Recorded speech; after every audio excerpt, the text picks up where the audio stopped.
Hey everybody, it's Chris with Invest LYH. Today I'm going to do a quick video just to kind of give you guys an explanation of my thought process when I watch videos and when I create content, and also just a kind of general overview of how I look at things so that you can understand what I'm doing in terms of when I review content on YouTube and when I produce content for YouTube. So I'm going to share my screen here. Give me just a second to do that and I will go through what I'm going to call show me the results. What happens is a lot of times when I watch videos on YouTube and other types of content is I see people who have no like linear flow. And I know that I have done this before. But I am really trying hard now to create some sort of start and outcome. I know YouTube is very free flowing, and there's nothing wrong with that. I'm just saying there's nothing wrong with that. But I think that this model that I'm trying to implement going forward will help me be able to be concise and provide you guys with an understanding of what I'm actually looking at. And why do I believe that? I said, show me the results, right? Well, many of you know that I'm in school. So what I see many times is stuff like this. And this is a journal article, which has been peer reviewed, which used to mean a lot more than it does lately because some journals out there have been letting people get by with very obscure theories. I will say not necessarily in economics and business, which is where I look at them, but in other types of academic pursuits. I am not a fan of that. What I am a fan of is what we talk about in academics, which is building on the academic theory.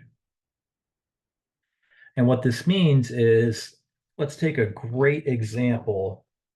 You guys can look at me right up here at my little picture. And what I mean is, this is an excellent book, Principles of Economics by Alfred Marshall.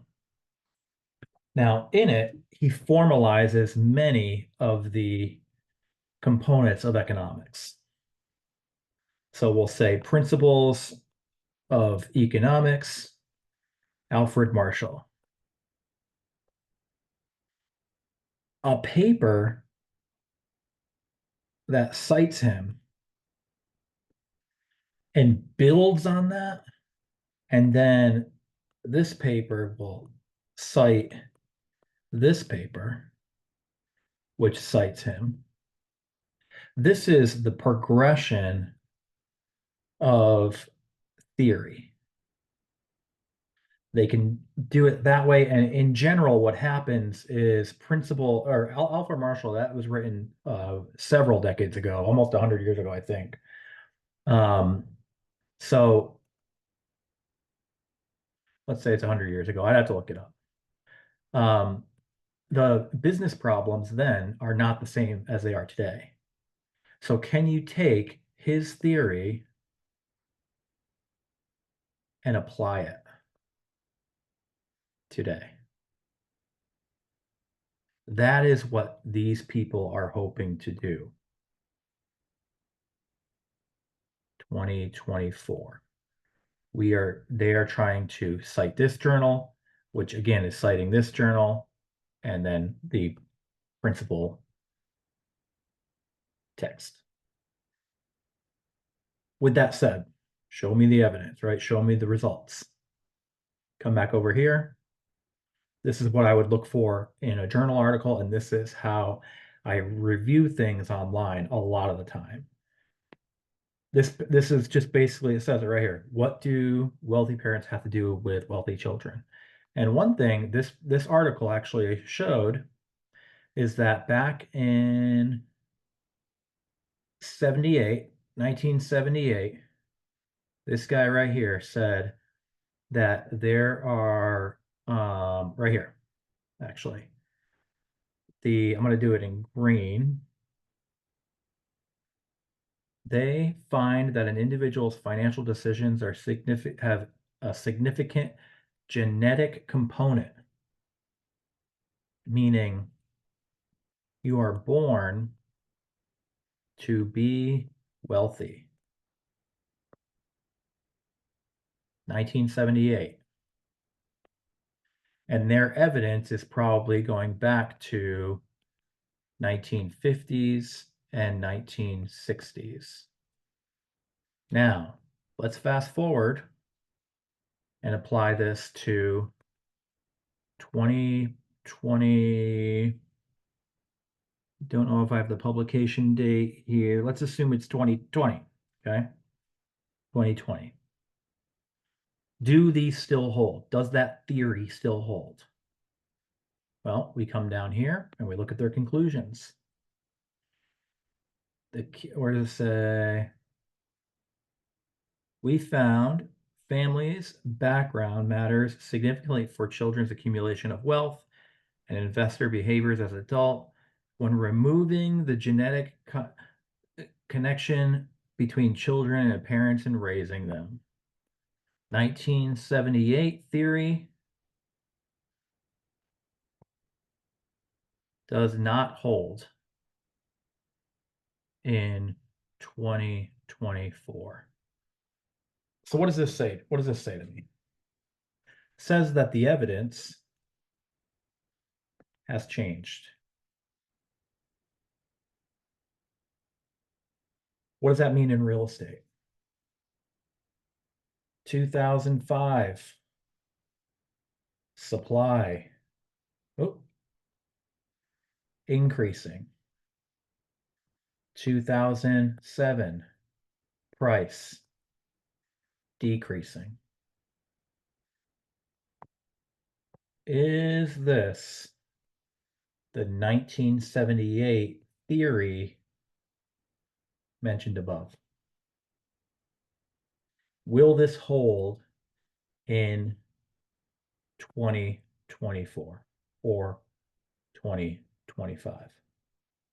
See what I do, I'm going to go ahead and stop signing here. What I do, guys, when I look at these things is I understand my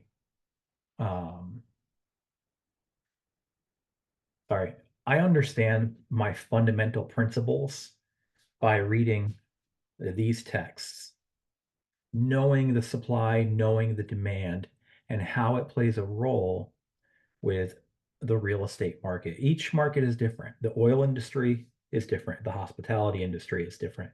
Now, many of you might have Airbnb, so it is similar to the hospitality industry.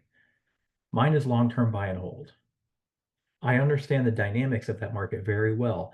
And by knowing these principles, what I can do is I can identify quickly something trendy that somebody is looking at and trying to analyze, but they're failing to understand the many assumptions that are placed on a market when we look at it in a experimental way.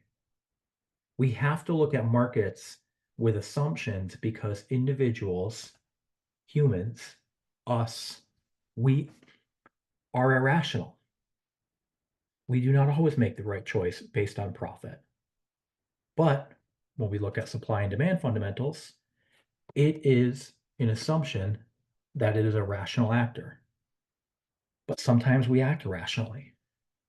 So just wanted to kind of give you guys some insight onto why I look at things a little differently, and also how the evidence, how the results pile up when you have these principles that are sound and that go through decade after decade, and they continue to be right.